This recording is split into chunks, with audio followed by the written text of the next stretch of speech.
இந்த பொட்டு எப்படி ரிமூவ் பண்ணுறதுன்றது பாருங்கள். வெள்ளை வெள்ளையாக இருக்கிறத ரிமூவ் பண்ணுறது எப்படி ரிமூவ் பண்ணுறதுன்றதை பாருங்கள். இப்போ ஷார்ட்ரு ஆன் பண்ணுறோம். ஆன் பண்ணியாச்சு. இப்போ ஷார்ட்ரு ஆன் பண்ணிவிட்டு ஃபஸ்ட்டு வந்து ஆப்பரில் நம்ம லோடு இறக்கணுன்னு பக்கெட் எலிவேட்டரில் வந்து நமக்கு லோடை எடுத்துகிட்டு போய்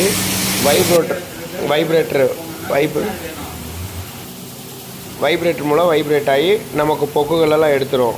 அந்த வைப்ரேட்டில் விழுகிறதுக்கு கீழேயே நம்ம ப்ளோயிங் டைப் ஒன்று வச்சுருப்போம். அதிலேருந்து நமக்கு வந்து டஸ்ட்டை ஃபுல்லாக உறிஞ்சி எடுத்துரும்.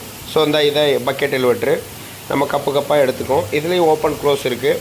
நேராக பக்கெட் எலிவேட்டரில் எடுத்து இந்த வைப்ரேட்டரில் போட்டு அது பக்கத்தில் ப்ளோயரில் மூலமாக நம்ம டஸ்ட்டை உறிஞ்சிட்டு வைப்ரேட் மூலம் ஸ்டெப் பை ஸ்டெப்பாக நமக்கு வந்து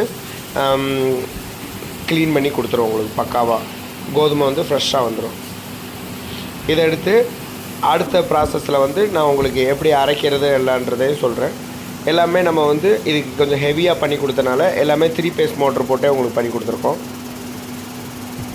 உங்களுக்கு 1 ஹவரில் எப்படியும் 100 கிலோ வரைக்கும் நம்மளால் வந்து நம்ம டஸ்ட்டையும் அது மேலே தோல் உரியாமல் இருக்கும்ல, அதை தனியாக இதை தனியாக ரிஜெக்ஷன் தனியாக நல்ல கோதுமை தனியாக பிரித்து எடுத்துக்கலாம். இந்த மாதிரி 2 ஸ்டெப்பில் வந்து உங்களுக்கு நல்லா கிளியராக எடுத்து கொடுத்துரும். ஓகே, சாம்பிள்ன்றனால கம்மியான லோடு வச்சு தான் நம்ம ட்ரையல் எடுத்திருக்கோம். ஓகே, ஃபஸ்ட்டு ஒரு ப்ராசஸ் வேணால் முடிஞ்சு அடுத்த வீடியோவில் பார்ப்போம்.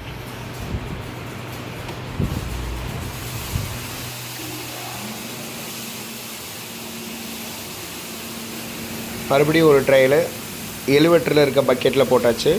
எலிவேட்டர் மூலமாக தூக்கிடுச்சு. இப்போ ப்ளோயரை காமிக்கிறேன் பாருங்கள். இந்த சைட்லேருந்து ப்ளோயிங் மூலமாக நமக்கு டஸ்ட்டை வந்து உறிஞ்சிட்டு நம்ம கோதுமையை தனியாக பிரித்து கொடுத்துரும். பக்கத்தில் இருக்கிறது ரோஸ்டர் மிஷினு. அடுத்து நான் அரைக்கிற மிஷின் எப்படின்றத காமிச்சிட்றேன். பாருங்களேன் எவ்வளோ சூப்பராக வந்திருக்குன்னு. Wow, super. நல்லா ப்ரொடக்ஷன் பர் ஹவருக்கு 100-200 கிலோவுக்கு மேலே எடுக்கலாம். அது அவங்கவுங்க ப்ரொடக்ஷனுக்கு ஏற்ற மாதிரி நான் கெப்பாசிட்டி செஞ்சு கொடுப்பேன். பக்கெட் லாக்கர், இது எலிவேட்டரோட bucket locker, vibrator. First step, second step ரெண்டுலேயுமே வைப்ரேட் இருக்கும். இதில் தான் வைப்ரேட் மோட்ரு இருக்கும். நம்ம தனித்தனியாக பிரிக்கிறதுக்கு மாதிரி சூப்பராக வந்துருக்கும். Okay, thank you. உங்கள் ஸ்ரீ பேக் சீனிவாசன். நெக்ஸ்ட் வீடியோவில் சந்திப்போம்.